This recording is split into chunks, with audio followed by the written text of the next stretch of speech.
Herkese yeniden merhabalar, kanalıma hoş geldiniz. Kullanmaktan sıkıldığınız ya da eskidiğini düşündüğünüz mobilyalarınızı boyayarak yeni bir görünüme kavuşturmanız artık mümkün. Ben de bu videoda iki farklı mobilyayı boyayarak genç odası takımına dönüştürdüm. Boyamadan önce bir takım hazırlıklar yapmak gerekiyor. Önce onlardan bahsetmek istiyorum. Rahat bir şekilde boyayabilmek için dolapların kulplarını ve gerekiyorsa kapaklarını mutlaka sökmelisiniz.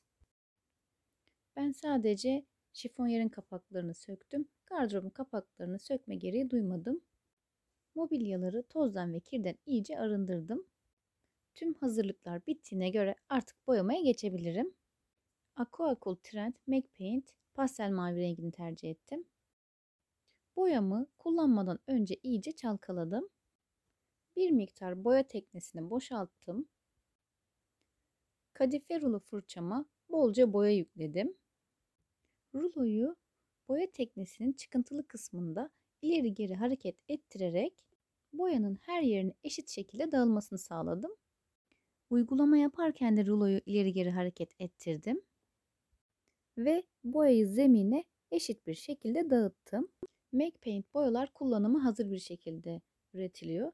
Bu da demek oluyor ki zımparalamaya, boyayı sulandırmaya ya da astar atmanıza gerek kalmıyor. Yani tamamıyla ev dönüşüm boyası. Tek katta bile kapatıcılığı çok iyi ama tamamen kapanması için 2 kat yeterli oldu. Boyanın rahat bir şekilde sürülebilir bir kıvamı var.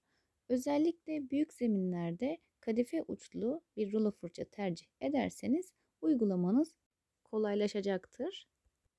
Bunu yapmak için özel bir yeteneğe sahip olmanıza gerek yok. Elinize hiç boya fırçası almamış dahi olsanız doğru ürünlerle ve kurallara uygun bir şekilde uygulama yaparsanız başarılı bir sonuç elde edebilirsiniz.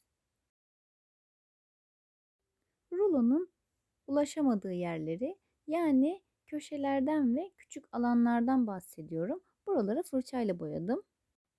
Yumuşak ve uygulaması kolay olduğu için ipek bir fırça tercih ettim. Fırçayla uygulamalarım bittikten hemen sonra ruloyla boyamaya devam ettim. Boya kullanıma hazır, uygulaması kolay, kapatıcılığı da çok iyi. Ama benim Mac Paint boyaları tercih etmemin en büyük sebebi şu: boya zemine o kadar güzel tutunuyor ki uygulamalar bittikten sonra sanki sonradan boyanmış gibi değil de yeni bir mobilya alınmış gibi görünüyor. Bu özellik benim için çok önemli. İkincisi de şu: boyalar kendinden vernikli. Beni bilenler bilir, boya yapmayı çok seviyorum ama vernik sürmeyi hiç sevmiyorum. Yani bana ekstra bir zaman kaybı gibi geliyor. Ayrıca verniği her yerine sürebildim mi, sürmediğim yer kaldı mı, iyice dağıtabildim mi diye düşünmeme gerek kalmıyor. Yani kendinden vernikli boyalar çok büyük bir kolaylık. Bir yandan size boyamanın tüm inceliklerini anlatmaya çalışıyorum. Bir yandan da uygulamaya devam ediyorum. Şifonyerin birinci katını boyadım. Uygulamanın aynısını gardıroba da yaptım. Kapaklar boyandı. Yan tarafında boyadıktan sonra ikinci kata geçiyorum. İkinci katı boyayabilmeniz için sadece 3 saat beklemeniz yeterli. 3 saatin sonunda birinci kattaki uyguladığım yöntemlerin aynısını ikinci katta da yaptım. Artık bir günde dönüşüm yapmak mümkün. 2 kat boya yeterli oldu demiştim. Tabii bu boyayacağınız zemine ya da kullanacağınız renk tonuna göre farklılıklar gösterebilir. Yani 2 katta da kapanabilir, 3 katta da. Bunu siz boya kuruduktan sonra da anlayabilirsiniz. İlk kez boya yapacaklara şöyle bir tavsiyede bulunmak istiyorum. Anlatacağım tavsiye eğer yanlış yapmaktan korkuyorsanız size cesaret verecektir. Uygulamaya başlamadan önce kullanacağınız malzemeleri iyice tanıyın.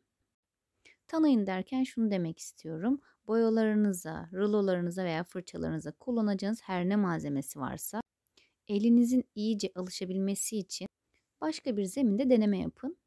Bu bir sehpa ya da tepsi olabilir. Elinizin pratik kazanması açısından söylüyorum. Evet, benim uygulamalarım bitti. Bir desen çalışması yapacağım.